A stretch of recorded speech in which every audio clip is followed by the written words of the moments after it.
குர்பானி பிராணிகளை தேர்வு செய்பவர்கள் அந்த பிராணிகளின் வயது வரம்புகள் குறித்து நாம் அறிந்து கொள்வதற்கு கடமைப்பட்டிருக்கிறோம். குர்பானி பிராணிக்கு எத்துணை வயது இருந்தால் அந்த பிராணிகளை தேர்வு செய்யலாம் என்பது குறித்து அல்லாஹுவின் தூதர் அவர்கள் ஹதீதுகளிலே மிக தெளிவாய் விளக்குகிறார்கள்.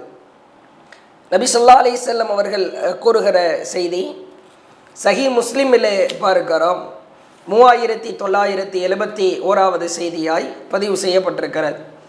ஜாபிர் பின் அப்துல்லா ரலியல்லாஹு அன்ஹு அறிவிக்கிறாங்க, லா தத்பஹு இல்லா முஸின்னா, முஸின்னாவை தவிர நீங்கள் குர்பானி பிராணிகளை அறுக்க வேண்டாம்.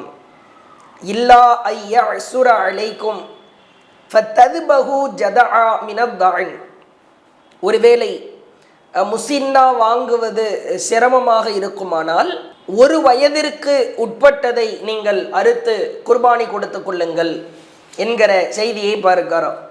அப்போ பிராணிகளை தேர்வு செய்கிற பொழுது முஸின்னா என்கிற நிலையில் இருக்கிற பிராணிகளை நாம் தேர்வு செய்ய வேண்டும். மற்றும் ஒரு செய்தியை பார்க்கிறோம். சஹீ முஸ்லிமில் 3634வது செய்தியாய் உக்பா பின் ஆமிர் ரலியல்லாஹு அன்ஹு அறிவிக்கிறாங்க, ரசூல் ஸல்லல்லாஹு அலைஹி வஸல்லம் அவங்க குர்பானி பிராணிகளை பங்கிட்டு கொடுத்தார்கள். அதில் எனக்கு ஜத என்கிற நிலையில் உள்ள பிராணி கிடைத்தது.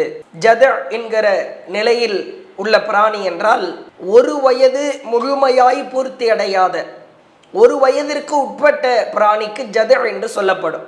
அப்போ அல்லாஹ்வுடைய தூதர்கிட்ட போய் சொல்கிறாங்க, எனக்கு ஜத என்ற பிராணி தான் நீங்கள் பங்கு வைக்கும் பொழுது கிடைத்திருக்கிறது, நான் என்ன செய்வது என்று கேட்கிற பொழுது அல்லாஹ்வுடைய தூதர் நீங்கள் அதை குர்பானி கொடுத்து கொள்ளுங்கள் என்ற அனுமதி கொடுத்த செய்தியை பார்க்கிறோம். அதே போன்று சுனனு நசாயி என்கிற நபிமொழி தொகுப்பில் 4306வது செய்தியாய் பார்க்கிறோம். உக்பா இப்னு ஆமிர் அவங்க அறிவிக்கிறாங்க, ரசூல் ஸல்லல்லாஹு அலைஹி வஸல்லம் அவர்களுடன் ஜத என்கிற நிலையில் இருக்கிற செம்மறியாட்டு குட்டியை நாங்கள் குர்பானி கொடுத்தோம். அப்போ இதுதான் குர்பானி பிராணிகளின் வயது வரம்புகள் தொடர்பான செய்திகள். மிக எளிமையாய் 2 வார்த்தைகளில் நாம் அந்த செய்திகளை அறிந்து கொள்ள முடியும். முதலாவது முஸின்னா, இரண்டாவது ஜத. முஸின்னா என்றால் ஆடுக்கு ஓராண்டு பூர்த்தி அடைந்திருக்க வேண்டும். சிலருடைய கருத்துப்படி 2 ஆண்டுகள் என்றும் சொல்லப்படுகிறது. அப்போ ஆடாக இருந்தால் ஓராண்டு, மாடாக இருந்தால் குர்பானி பிராணிகளில் மாடுகளாக இருந்தால் 2 ஆண்டு பூர்த்தி அடைந்திருக்க வேண்டும். ஒட்டகமாக இருந்தால் 5 ஆண்டுகள் பூர்த்தி அடைந்திருக்க வேண்டும். இவைகளுக்குத்தான் முஸின்னா என்கிற நிலை என்று சொல்லப்படும். சில அறிஞர்கள் பல் விழுந்திருக்கிற அடிப்படையில் சில கருத்துக்களை குறிப்பிடுகிறார்கள். இப்போ தட்பவெட்ப சூழல் காரணமாக சில இடங்களில் வெப்பம் அதிகமாக இருக்கும், சில இடங்களில் குளிரும் வெப்பம் கலந்திருக்கும். அப்போ பற்கள் விழுகிற நிலையை கவனத்திலே வைத்து நாம் தேர்வு செய்வதில் அங்கே சிரமம் ஏற்படும்.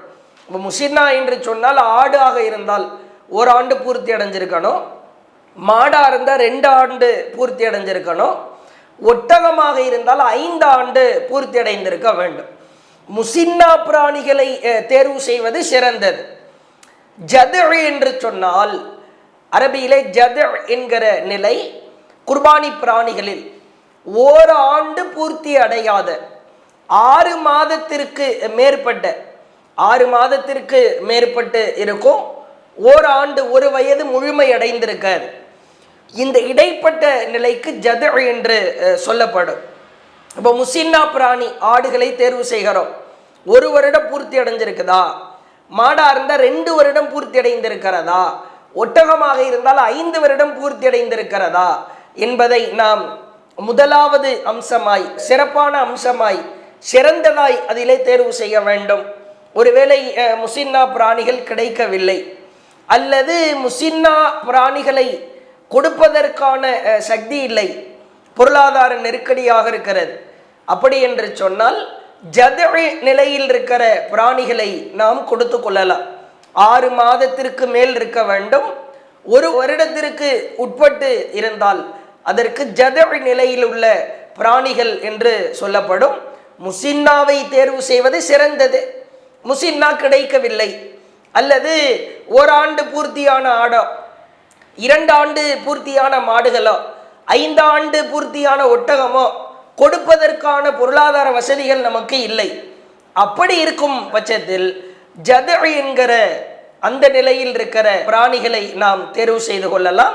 பிராணிகளின் வயது தொடர்பாக இந்த அடிப்படையை நாம் மனதிலே பதிய வைத்து பிராணிகளை, குர்பானி பிராணிகளை தேர்வு செய்து உள தூய்மையோடு இறைவனுக்காக நம்முடைய குர்பானி கடமையை நாம் நிறைவேற்ற வேண்டும் என்பதை இந்த செய்தியின் வாயிலாக தெளிவாக உங்களுக்கு பதிய வைத்துக் கொள்கிறோம்.